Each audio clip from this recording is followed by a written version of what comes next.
ইদানিং গ্রামে বা শহরে যেখানেই যাচ্ছি একটা কথাই শুনতে পাচ্ছি, এবার ভোট কিভাবে দেব। এবার নাকি একদিনে 2 ভোট, তার মানে ভোট সেন্টার 2বার যেতে হবে, 2বার লাইনে দাঁড়াতে হবে। Lot of confusion. কিন্তু এই সব কিছু নিয়ে আপনার যাবতীয় দুশ্চিন্তা আজ দূর হয়ে যাবে। চলুন দেখি আগামী ত্রয়োদশ জাতীয় সংসদ নির্বাচন এবং গণভোটের দিন আমরা কিভাবে ভোট দেব। ভোটের দিন একদম সকালবেলা আপনার ভোট কেন্দ্রে চলে আসবেন। নারী পুরুষ ঠিক এইভাবে আলাদা আলাদা লাইনে দাঁড়াবেন। লাইনের শুরুতেই আপনার ভোটার ক্রমিক নাম্বার উল্লেখ করে লেখা থাকবে আপনি কোন কক্ষে ভোট দেবেন। ভোট কেন্দ্রের কোন কক্ষে আপনি ভোট দিবেন সে বিষয়ে আনসাররাও আপনাকে সহায়তা করবেন। এরপর আপনি সোজা চলে যাবেন আপনার ভোট কক্ষে। কিভাবে নারী এবং পুরুষ ভোটারদের আলাদা রুমে ভোট গ্রহণ করা হচ্ছে চলুন দেখে আসি।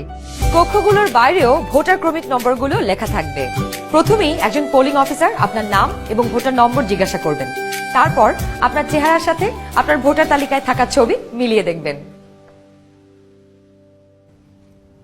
এটা আমি, এখানে একটু খারাপ আসছে ছবি। বাবার নাম আনিসুজ্জামান। ভোটার আয়শা খানম, ভোটার নং 0157। প্রথম পোলিং অফিসার আপনার নাম এবং ভোটারের ক্রমিক নম্বর জোরে উচ্চারণ করবেন যেন কক্ষে থাকা সহকারী প্রিজাইডিং অফিসার এবং পোলিং এজেন্টরা শুনতে পারেন। এরপর দ্বিতীয় পোলিং অফিসার আপনার আঙুলে অমোচনীয় কালি লাগিয়ে দেবেন। তারপর আপনি চলে যাবেন সহকারী প্রিজাইডিং অফিসারের টেবিলে। প্রিজাইডিং অফিসার আপনার ভোটার নাম্বার লিখে আপনাকে 2টো ব্যালট পেপার দেবেন। জানি এবার গণভোটের জন্য গোলাপি ব্যালট আর সংসদ সদস্য নির্বাচনের জন্য সাদা কালো ব্যালট। বাহ! ব্যালট পেপার নেবার সময় আপনাকে স্বাক্ষর করতে হবে। আপনি চাইলে টিপসই দিতে পারেন।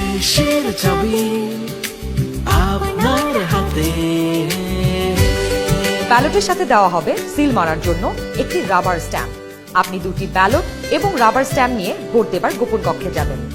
এবার কিন্তু সময় বাঁচানোর জন্য অনেক ভোট কেন্দ্রেই 2টো গোপন কক্ষ থাকবে, যাতে একই সময়ে 2জন ভোটার 2টো গোপন কক্ষে ভোট দিতে পারেন। গোপন কক্ষের ভেতরে আপনি কিভাবে ব্যালটে সিল দিবেন চলুন দেখি। গণভোটের গোলাপি ব্যালটে হ্যাঁ এবং না 2টো ঘর থাকবে। সংস্কার বা পরিবর্তন চাইলে হ্যাঁতে সিল মারুন।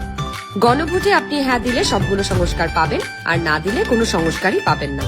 এরপর ব্যালটটি লম্বালম্বি ভাঁজ করুন যেন সিলের রং অন্য ঘরে না পড়ে। এরপর আড়াআড়ি ভাঁজ করুন। সংসদ সদস্য নির্বাচনের জন্য সাদা কালো ব্যালটটিতে থাকা আপনার পছন্দের ব্যক্তি বা দলের মার্কায় সিল মারুন। সিলটি কিন্তু নির্ধারিত ঘরের বাইরে যাওয়া যাবে না। মার্কার বাইরে সিল পড়লে আপনার মহামূল্যবান ব্যালটটি বাতিল হয়ে যাবে। সিল মারার পর এই ব্যালটটিও প্রথমে লম্বালম্বি ভাঁজ করুন যেন সিলের কালি অন্য মার্কায় না লাগে। এরপর আড়াআড়ি ভাঁজ করুন। এবার গোপন কক্ষ থেকে বের হয়ে স্ট্যাম্পটি সহকারী প্রিজাইডিং অফিসারকে ফেরত দিন এবং একই ব্যালট বক্সে 2টি ব্যালট পেপার ফেলুন। ব্যাস, হয়ে গেল একদিনে 2 ভোট। একদম সহজ, তাই না? তাহলে নিশ্চিন্তে ভোটের দিন চলে আসুন আপনার ভোট কেন্দ্রে আর ভোট দিয়ে বুঝে নিন দেশের মালিকানা, দেশের চাবি আমাদের হাতে।